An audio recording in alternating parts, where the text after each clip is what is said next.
네, 오늘 말씀의 제목은 드디어 로마로. 우리가 몇 주간에 걸쳐서 바울이 배 타고 로마로 가는 여정을 살펴봤는데 오늘 드디어 로마에 도착하는 말씀을 읽었습니다. 2025년 마지막 주일입니다. 아까 말씀드린 것처럼요. 연말을 요맘때가 되면 연말에 이제 한 해를 돌아보게 되죠. 그리고 참 1년이 빠르다, 세월이 빠르다 이런 생각을 다시금 하게 되는 기간입니다. 며칠 전에 어젠가 그젠가 아내랑 차 타고 이렇게 다니다가 우리가 캐나다 와서 산 세월이 벌써 이렇게 됐네요, 이런 이야기를 나눈 적이 있었습니다. 2011년이었어요. 그러니까 꽤 오래전에 와서 꼬박 11년을 채우고 이제 12년 차를 맞이하게 되는데, 사실은 한국을 떠나서 살 거라고는 생각을 해본 적이 없었던 사람이었거든요. 그런데 제가 아내와 단둘이 결혼해서 와가지고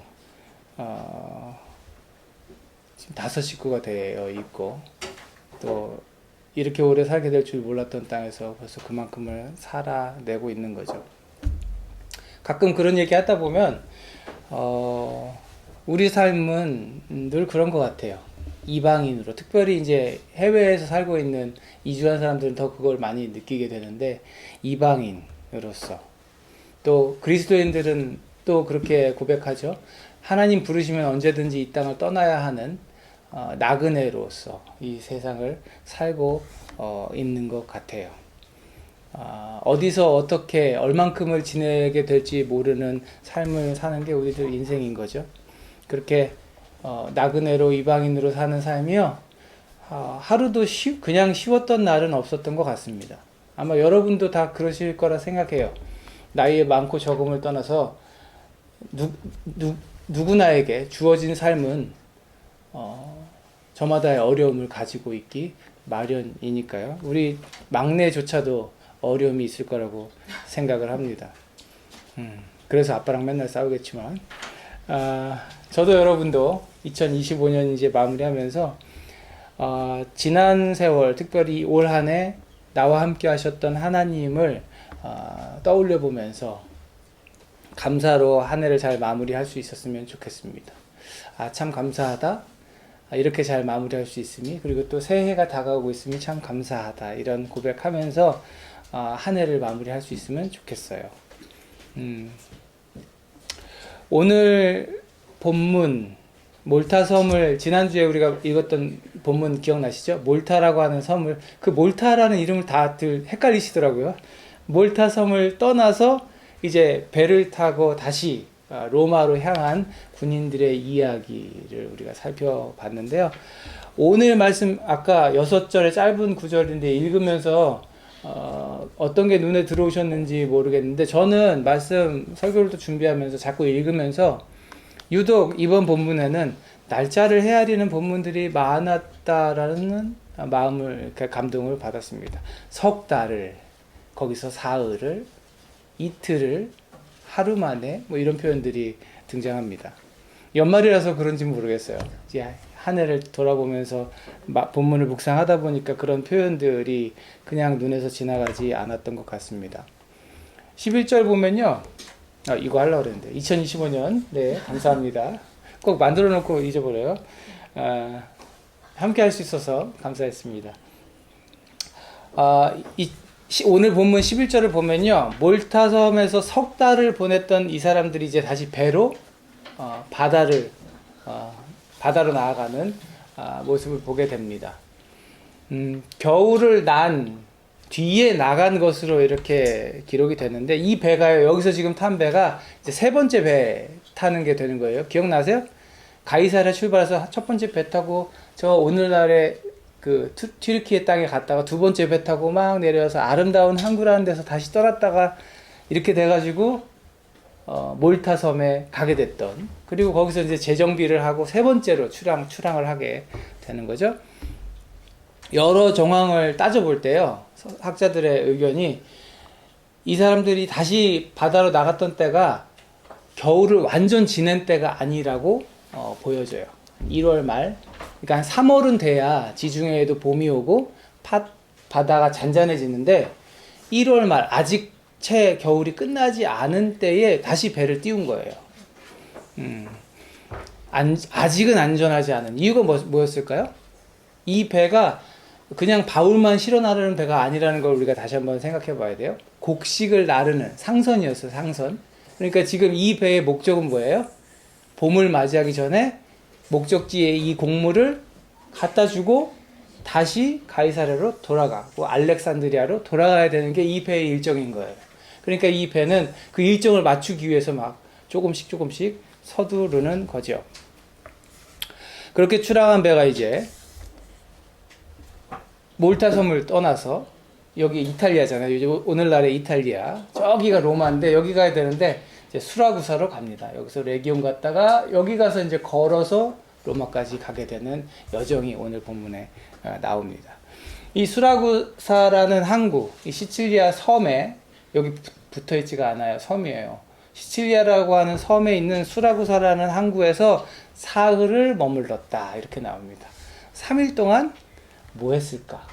저는 성경 읽으면서 사흘을 머물렀더라. 이렇게 나오면 이 사흘 동안 뭐 했을까? 하고 궁금한 생각이 드는데 저만 궁금한가 봅니다. 표정들이 별로 궁금하지 않으시네요. 네. 어쨌든 여기서 사흘을 머물러 하루 이틀 사흘을 머물렀어요. 근데 여기 수라구사가요. 그렇죠. 수로디오스 구로라는 이름이 붙은 배를 타고 떠나서 수라구사에 입항하여 사흘을 지냈다. 이렇게 나오죠. 수라구사라는 데가 지금의 모습인 것 같아요. 지금의 모습인데 당시에 지중해 바다 안에서 가장 큰 자연 항구를 가지고 있었던 동네래요. 그러니까 여러분 항구굴은 뭐예요? 배를 대는데 배를 대야 되는데 얕은 물에 배가 가까이 가면 걸리잖아요.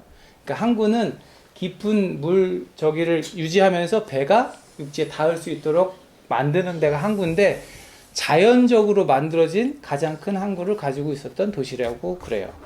이 도시에서 이제 머물면서 사흘 정도 머물렀던 것 같아요. 아마 머무른 이유는 한 가지겠죠.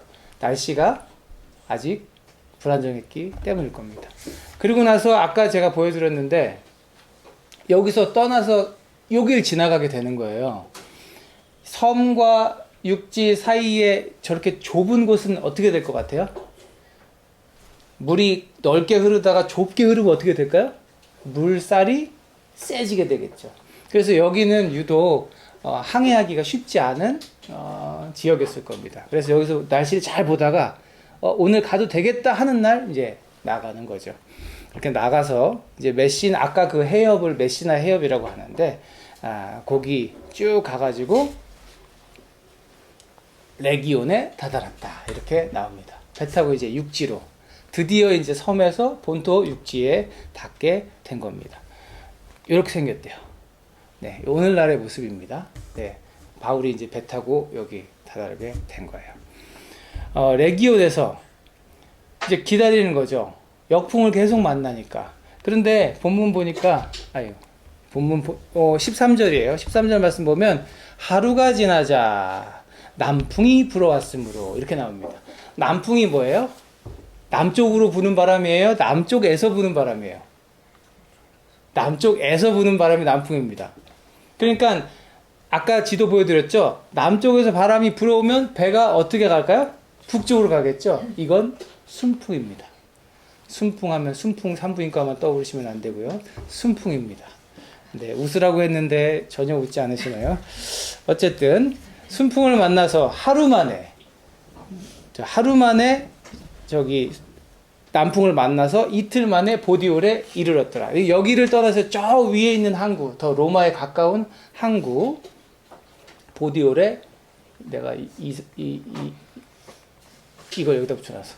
여기가 보디올이에요. 그러니까 여기서 여기까지 꽤 먼 거리인데요. 순풍을 만났기 때문에 이틀 만에 갈 수 있었던 거죠. 원래 이렇게 순풍을 만나면 금방금방 갈 수 있는 겁니다. 네, 여기서 순풍을 만나서 여기까지. 네, 드디어 이제 목적지에, 이 배는 목적지에 온 거죠. 이렇게 됐고요. 여기서 이제 육로를 타고 이제 로마로 가게 되는 것이 바울의 마지막, 로마로 가는 마지막 여정이었습니다. 제가 뭐 여기서 여기까지 몇 킬로고 여기서 여기까지 몇 킬로고 다 이렇게 조사했는데, 중요한 것은 우리가 계속 몇 주 동안 살펴본 것처럼 바울의 여정은 순풍을 만날 때도 있었고, 역풍을 만날 때도 있었고, 폭풍을 만날 때도 있었고, 잔잔한 바다 위에 떠 있을 때도 있었고, 험악한 바다 위에 떠 있을 때도 있었다는 거죠. 사랑하는 여러분, 우리가 몇 주 동안 마치, 저는 이거 읽으면서 요 짧은 요 뒷부분 26절 후반 27장 28장 어느 요 구분이 마치 무슨 한 편의 영화, 그 캐리비안의 해적 막 이런 거 보는 것처럼 되게 박진감 넘치는 장면으로 다가왔습니다. 무리하게 바다로 뛰어들었다가 풍랑을 만나가지고 거의 죽기 직전까지 갔던 사람들, 이 얘기가 거기 있죠. 죽을 고비를 넘겨가지고 몰타 섬에 가서 또 불 지피고 이제 좀 살아나 싶었는데 아찔한 일이 발생하죠. 무슨 일이었어요? 뱀이 그냥 독사가 바울을 물어버렸죠. 극적으로 살아난 배가 오늘 아까 제가 설명드린 것처럼 아직 겨울이 채 끝나지 않았는데 다시 배를 띄우죠. 왜? 경제적인 논리 때문에. 돈 벌기 위해서. 그죠? 돈 벌기 위해서 목숨 거는 일은 계속되는 겁니다. 그렇게 이탈리아 본토까지 역풍, 순풍, 폭풍 여러 가지를 만나면서 도착하게 된 거예요. 그리고 그 모든 여정 가운데 저는 하나님의 약속을 붙들고 담대하게 주님을 바라봤던 바울의 모습을 보게 됩니다. 무섭지 않았을까? 그 배가 막 뒤집힐 것 같을 때 두렵지 않았을까? 사람들은 죽겠다고 막 소리 지르고 아우성일 때 바울도 두려웠지 않았을까? 라는 인간적인 생각을 하다가 본문을 보면 전혀 두려워하지 않는 바울의 모습, 담대하게 오히려 사람들에게 용기를 주고 빨리 챙겨 먹으라고 하고, 우리는 하나님 지켜주실 거기 때문에 안전할 거라고 사람들을 격려하는 모습 속에서 담대한 바울, 주님을 바라보던 모습을 보게 되는 거죠.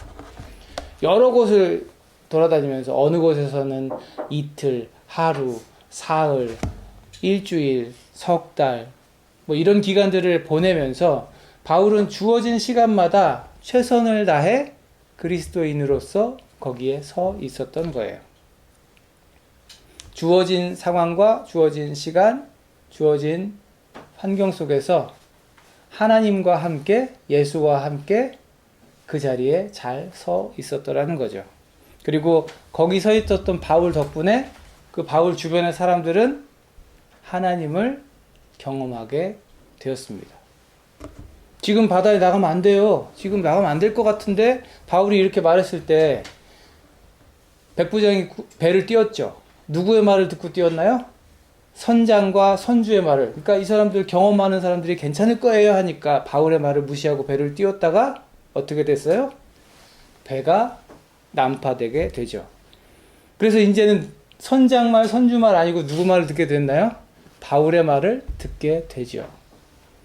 몰타섬에서 기억나세요? 몸이 아픈 사람을 바울이 손을 얹어 낫게 해주니까 그 섬에 온통 아픈 사람들이 다 바울에게 나와서 병고침을 받게 되었죠. 그리고 아까 수라쿠사 봤잖아요. 거기를 요즘에는 시라쿠사라고 부르는데, 거기에 바울이 다녀간 후에, 기독교 복음이 전파된 후에, 수세기가 흐른 후에 그곳은 기독교의 성지로 카타콤이라고, 지하 동굴, 동굴에 숨어서 시신도 안치하고 지하 동굴을 통해서 모이곤 했던 기독교도들의 성지가 되었습니다. 바울이 잠시 다녀갔던 그곳이 그렇게 큰 영향을 받게 되었던 거죠. 그러니까 바울의 긴 여정은요, 어느 한순간도 위험하지 않은 때가 없었습니다. 그렇지만 매 순간 하나님 붙들고 하나님을 바라보면서 너는 로마에 가야 되리라, 넌 그곳에서 복음을 전하게 될 것이다 라고 약속하셨던 그 예수님의 말씀을 붙들고 아무리 험한 폭풍 속에서도 담대하게 서 있을 수 있었죠. 사랑하는 여러분, 저와 여러분의 인생도 저는 그러하다고 생각합니다. 살다 보면 좋은 일도 찾아오고 나쁜 일도 찾아와요. 힘든 순간도 찾아오고 기쁘고 행복한 순간도 찾아옵니다. 기다리는 순풍을 맞이할 때보다 사실은 뜻하지 않은 역풍을 만날 때가 더 많은 것 같은 게 인생인 것 같아요. 한참 좋다가도 정말 이렇게 어떻게 할 수 없는, 내가 어찌할 수 없는 고난과 시련을 마주하게 되는 것이 우리 인생이죠.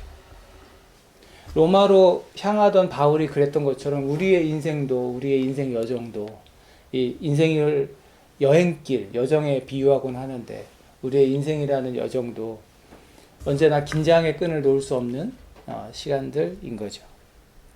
그래서 연말을 맞이해서 한 해를 보내고 또 새해를 맞이하는 저와 여러분이 이 바울의 모습을 통해서 큰 도전을 받았으면 좋겠습니다.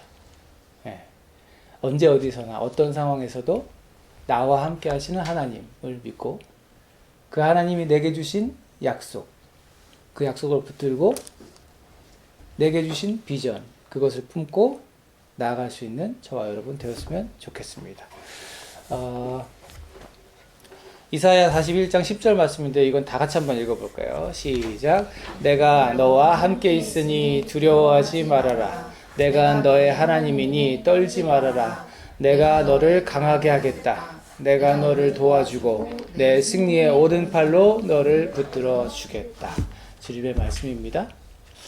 아멘이시죠? 바울은 이 말씀을 붙들고 있었을 거예요. 우리는 본문을 통해서 자연과 인간 세계를 다스리시는 하나님을 보게 됩니다. 바울이 경험한 여정들 가운데 단 한순간도 하나님이 함께 하시지 않은 때가 없었다고 저는 확신합니다. 매 순간 하나님이 계셨고, 그런데도 하나님이 함께 하시는데도 폭풍이 찾아오고, 하나님이 함께 하시는데도 역풍을 맞이하죠. 그렇지만 다 일이 끝난 후에 이제 로마에 당도하는 바울이 참 힘들었던 여정이었다 하고 돌아봤을 때는 그럼에도 불구하고 많은 일들을 나를 통해 행하신 하나님을 발견하게 되는 거죠.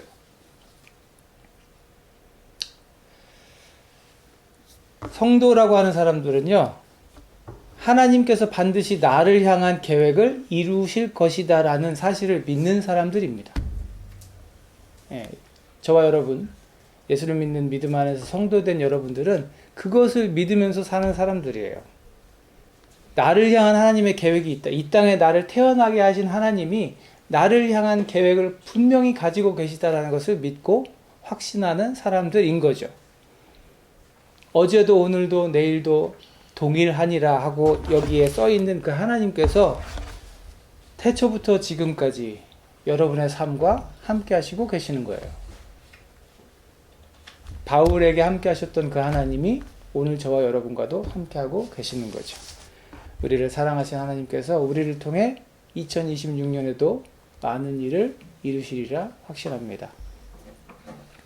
그렇게 바울이 이제 보디올 항구에서 신도들을 만나게 됩니다. 여기 보시면 드디어라고 나오시죠. 드디어 로마로 갔다. 참 힘든 여정이었다. 그리고 이제 육지에 도착한 겁니다. 거기서 신도들을 만났대요. 이미 이제 바울이 올 거라는 것을 들었고 기다렸던 사람들은 이제 바울이 도착했대 라는 소식을 듣고 와서 바울 일행을 초청하고 그들과 일주일을 같이 보내게 되는 거예요. 아마 이 일주일이 모든 항해를 마친 바울에게는 정말 따뜻하고 편안하고 행복한 시간이 되었을 겁니다.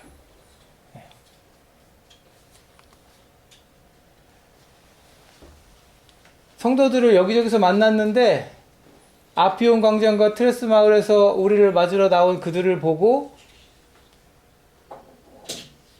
바울은 용기를 얻었다. 이렇게 기록하고 있네요. 사랑하는 여러분, 조금 눈치채셨어요? 제가 밑줄 쳐놨는데 우리는 거기로 갔고 우리는 로마로 갔는데 우리는 소식을 듣고 온 사람들을 만났고 우리를 맞으러 온 사람들을 만났다.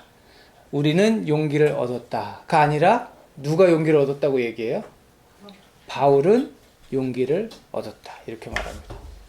왜 그 바울 일행들이 다 같이 용기를 얻지 않았겠어요? 다 같이 용기를 얻었을 거예요. 근데 지금 본문을 보면 바울은 용기를 얻었다고 강조해서 쓰고 있죠. 그러니까 바울이 이 사람들을 만나고 같이 지내면서 얼마나 큰 위로를 받고 얼마나 큰 용기를 얻었을지를 알 수 있는 부분입니다. 우리는 용기를 얻었다가 아니라 바울은 용기를 얻었다. 이 모든 만남을 통해서 가장 은혜 받은 사람, 가장 용기를 얻은 사람이 바울이라는 거예요. 아피온 광장에서 온 사람들.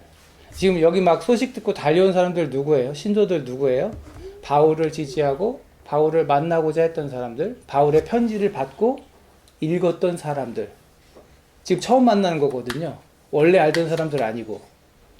근데 만나서 형제라고 부르죠.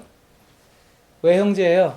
하나님 안에 하나님을 아버지라고 부르는 한 형제들로 만나는 거죠.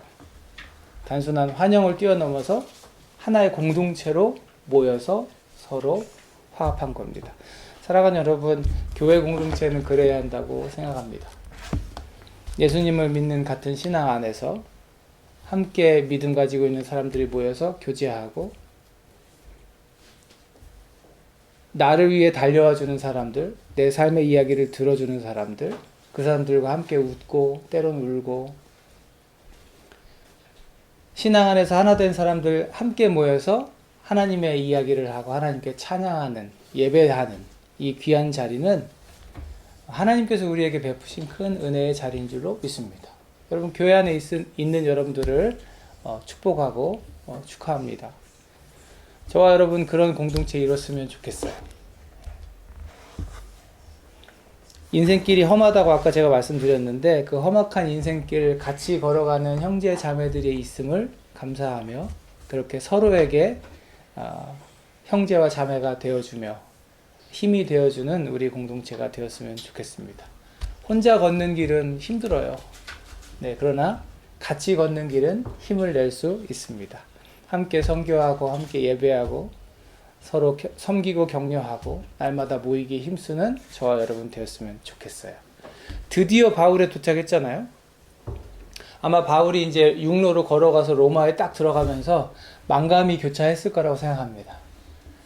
배를 타고 왔던 그 기간뿐만 아니라 가이사랴에서 죽여라, 저놈을 죽여라 하면서 고발했던 사람들의 모습과 그리고 나는 황제에게 상소합니다라고 이야기했던 그 모습까지도 쭉 돌아보지 않았을까요? 처음에 바울은 이런 사명을 받았어요. 예수님이 너 무서워하지 마. 그리고 너 가만히 있지 말고 계속 말해. 끊임없이 말해. 뭘 말해? 나에 대해서 말해줘. 예수에 대해서 증거해줘. 이게 바울의 사명이었습니다. 그래서 바울은 가는 곳마다 떠들었죠. 누구를? 예수를. 증거했던 거예요. 그러다가 바울의 마음 가운데 이런 소망을 품게 되었어요. 로마에도 꼭 가보아야 하겠습니다. 하나님 주신 마음이었고 이 주신 마음에 하나님이 확정해 주셨어요. 용기를 내라. 너는 로마에 가서도 증언하게 될 것이다. 그 모든 일들이 있고 배를 탔고 그 배 위에서도 침몰해 가는 배 위에서도 하나님께서 말씀하셨죠. 두려워하지 마라. 너는 반드시 황제 앞에 서게 될 것이다. 아마도 로마에 도착했던 바울은 이 모든 과정들이 머릿속에 스쳐 지나갔을 겁니다. 말씀을 정리합니다. 2025년 마지막 주일에 한 해를 돌아보는 저와 여러분의 삶에도요. 이렇게 주님이 함께 하신 흔적들이 가득 있게 되기를 축복합니다. 우리 2025년 시작하면서 기도 제목 막 적었잖아요.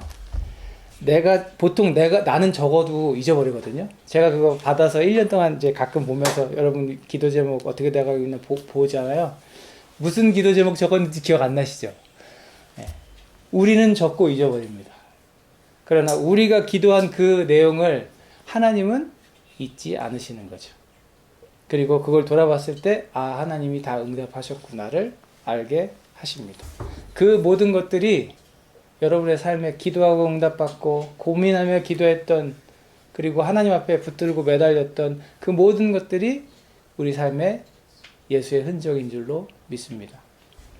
하나님께서 주신 마음 품고 살면서 온갖 어려움 속에서도 주님과 함께 주님이 주시는 위로와 용기에 힘입어서 결국에는 사명을 감당해냈다는 바울처럼 저와 여러분의 삶에도 주님께서 주신 그 마음, 주신 사명, 그리고 주님께 받은 용기, 그리고 때론 주님께 얻은 위로가 있었기를, 그리고 있게 되기를 소망합니다.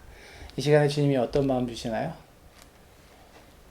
그 주시는 마음대로 2026년 잘 살아내시길 바라고, 하나님 나라를 위한 소명과 그 비전 잘 품고 또 열심히 흔적을 만들어가는 2026년 되시기를 주님의 이름으로 축복합니다. 기도하겠습니다. 하나님 감사합니다. 드디어 로마에 도착한 바울의 그 여정을 통해서, 기록된 말씀을 통해서 큰 은혜를 누리고 도전을 받습니다. 주님 주신 마음 품고 비전을 향해 담대하게 나아갔던 바울처럼 저희도 그렇게 이 삶의 자리에 서 있기를 원합니다. 힘들고 어려울 때 기도하게 하시고 성령을 붙들게 하시고 서로 의지하며 아름다운 공동체 안에 서로를 격려하며 함께 힘을 모아 하나님 나라를 위해 달려가는 우리들 되게 하여 주옵소서. 그렇게 2026년 시작하게 하시고 주님 안에서 풍성한 한 해를 보내게 하여 주옵소서. 이제는 우리 구주 예수 그리스도의 은혜와 아버지 하나님의 무한하신 사랑하심과 성령님의 내주 감화 감동 교통하심이 우리 안에 도전하시는 하나님 앞에 순종하여 새해에는 더욱더 주님과 친밀하게, 친하게, 가깝게 그렇게 지내겠다고 결단하고 다짐하는 주의 사랑하는 백성들 머리 위에, 저들의 앞길 위에, 저들의 삶의 모든 현장 위에 이제로부터 영원토록 함께 하시옵기를 간절히 축원하옵나이다. 아멘.